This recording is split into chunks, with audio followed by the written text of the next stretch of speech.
Hello everybody and welcome to the Boardstate's first Boardstate deck tech.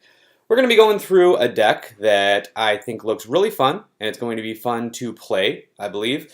It's going to be Black-Red Zombies. But before we get to all that, let's just go through the typical, if you like the video, if you like Boardstate, please follow us, please subscribe on YouTube. We have a Facebook, we have a YouTube, we have a Twitter, we have an Instagram, all that good stuff. It only takes a second and it really helps us spread our love of Magic and decks to everybody else. So, let's get right to what we are going to be talking about today.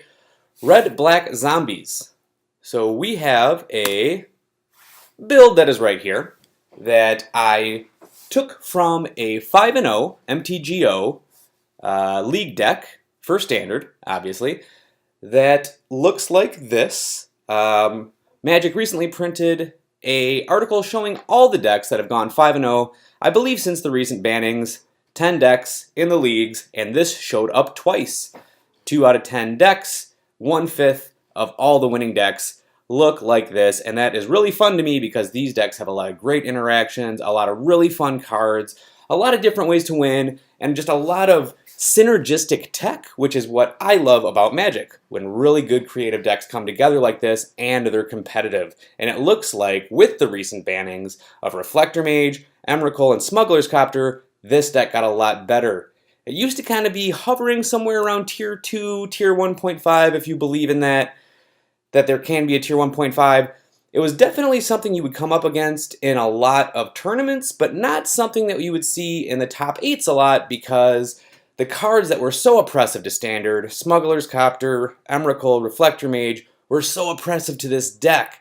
What the deck wants to do is it wants to get cards in the graveyard through discard or chump blocking or sacrificing themselves, get them back into play, a bunch of cards follow them back from the graveyard into play, overwhelming your opponent eventually just with attackers, and you also have some alternate win cons, and then there's just a bunch of tech that maximizes the value of drawing and discarding, and you just kind of start to get an engine running that is really fun and really fast and just can overwhelm the opponent. Well, unfortunately, under Emrakul's shadow, you just couldn't do that fast enough before they just dropped the ultimate late game card that just swung the game back in their favor and killed you.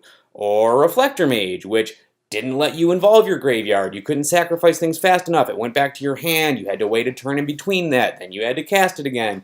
And it just gave you way too much tempo, gave your opponent way too much tempo against you, and you really just couldn't deal with that card. Smuggler's Copter, it's in the air, it's putting you on a clock. You really aren't typically racing in this deck in terms of an aggro strategy. You're kind of making the deck just this chugging along train that you can't deal with eventually in the late game. You're going to keep rebuilding your board. They can't rebuild their board. That's how you win. Smuggler's Copter kind of ruined that plan by just being this really efficient, hand-fixing 3/3 flyer that you would have to put all your utilities into fighting. So with those bans, I think this deck is looking like probably a Tier 1 deck, and these standings are reflecting that.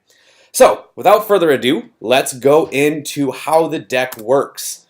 So, here are the little 1-drops that you are going to be playing, hopefully Tier 1, which is Crypt Breaker, and Insolent Neonate. Crypt Breaker is exactly what I was talking about with this deck, having just so much synergy and so many cards that work well together, almost like it was built specifically to be this deck. You have a card that's a 1-drop. It is a zombie. It lets you tap to discard a card, which is exactly what you want to be doing, typically a drawback. In this deck, not so much, to put a 2/2 black zombie creature token onto the battlefield. And if that wasn't good enough, you can also tap 3 untapped zombies that you control. This deck does kind of double as a zombie tribal deck, almost coincidentally, just because all the cards that work the way you want to work have the zombie subtype.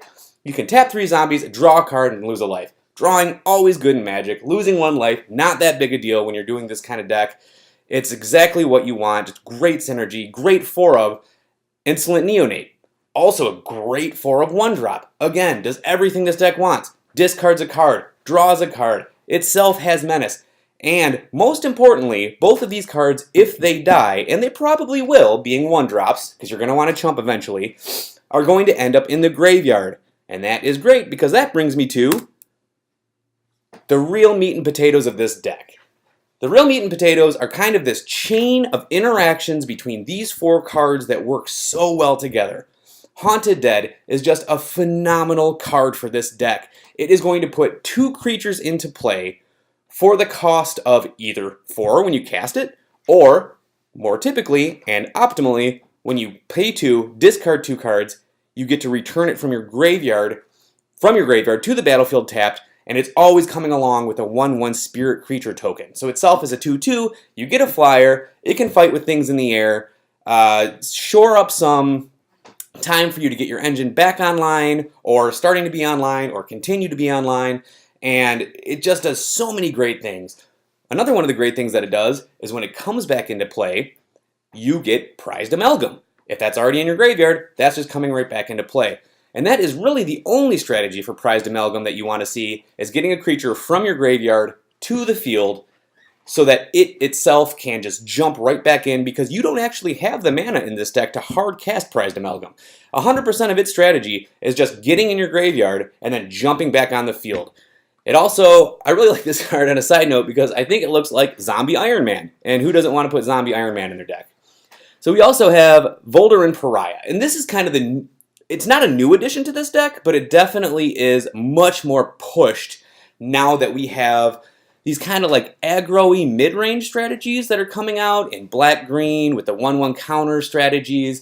There's a lot of them that are not running any Planeswalkers, like the one that took first place at Star City Games Open most recently, and they're just kind of putting these small to mid-rangey creatures out and then growing their team so that it's just eventually a series of threats that you can't deal with. Because what you're going to be looking at is, in those decks, you're going to be looking at like 3 creatures that are eventually like 6/7s, or 4 creatures that are like 3/4s, and you can kill any one of them with a removal that you draw, hopefully, maybe even not. Maybe not if it's damage based, because it gets around, they get big enough to be out of a lot of the removal in the set. So you just can't really deal with all of them. Like, they're going to keep getting bigger. It's going to get to the point where you just can't fight them and you're out of chump blockers and you lose. Voldaren Pariah is just phenomenal against those strategies. It's really kind of making them reconsider how to build, I would imagine, because when you are putting out all these creatures, you know you're going to get them back again eventually based on the triggers of going from the graveyard into play. You're going to have 3 creatures in play, especially with Haunted Dead bringing 2 in.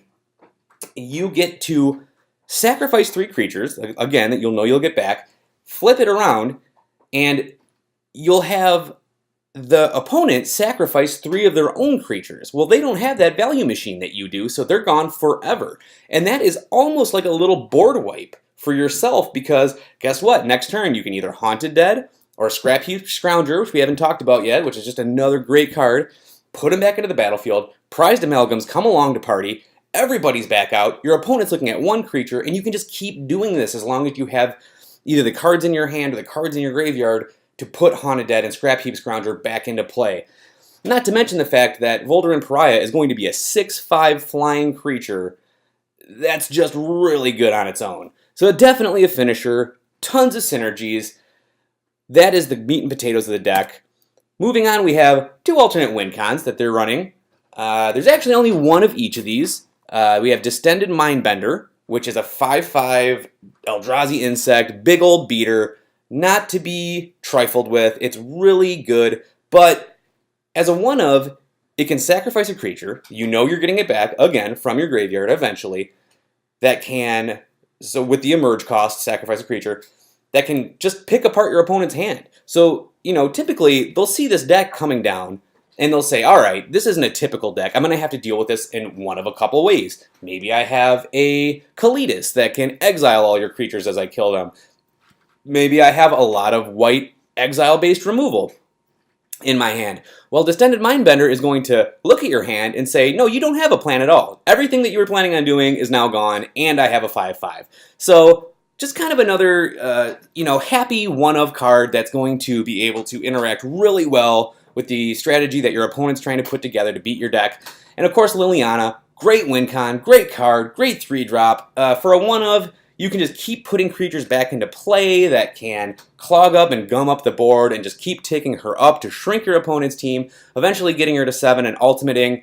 Liliana is one of the few planeswalkers that I feel like it almost is a great strategy to try to ultimate her every time, even though she only starts with 3 and ultimates at 7, because she's just such a good way to slow a game down. And, it's almost like her second ability is her ultimate, because if plan 1 being that you can just win the game with a series of late game zombies coming out that you just can't ever really deal with enough turns, like, her ultimate gets out of control so fast, you are just going to win if you have like 4 or 5 more turns. If people are going to top decks and it's a late game battle of attrition, there's no way you can beat a Liliana ultimate. And her getting there slows the game down so much that I feel like it's just a great win con in itself. So her -2 can almost be like, okay, Lily's going to die. I'll at least get a little bit of value back with her. So I'll mill into my graveyard. Again, this deck utilizes the graveyard to great effect. Get a creature back. Doesn't put it into the battlefield, so you're not getting the triggers of the prized amalgams, etc., but it's still very good, great one-of, great additional win con. Moving on to the removal and some tech, we have a Lightning Axe, which is, I think everybody pretty much knows Lightning Axe and Fiery Temper are like best buds for life. They go together so well. For 2 mana and 2 cards, you can pretty much kill 2 creatures or kill 1 big creature and deal 3 damage to somebody's dome. They're just great synergy. No accident that they were printed in the same set together, and it's just a great removal package. A Cathartic Reunion, again, goes together well with everything in this deck. You're putting the things that want to be in the graveyard, and at the same time you're drawing 3 more cards for the price of 2. What it was supposed to be a substantial drawback to the card doesn't fool anyone, because we know with all the graveyard strategies of Innistrad and Eldritch Moon, it is going to be used to completely break the card and just provide yourself with so much value. A typical play could be Cathartic Reunion, pitching a Fiery Temper, and a Voldaren Pariah, so that you're not actually discarding any cards, you're playing 2 cards for super cheap and then drawing 3 more cards. That's really good, and that's 3, 4, 5, 6 mana to pull that off. That's not out of standards play. Like, you get to 6 mana all the time. You get to turn 6 constantly in Standard, especially with a deck like this.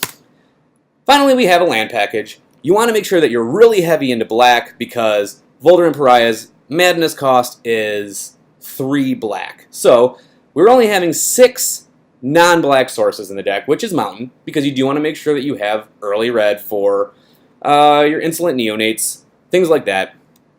Pretty straightforward.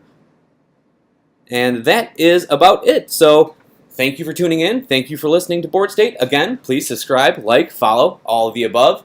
Go to boardstate.com for articles like this and more, and we'll see you next time.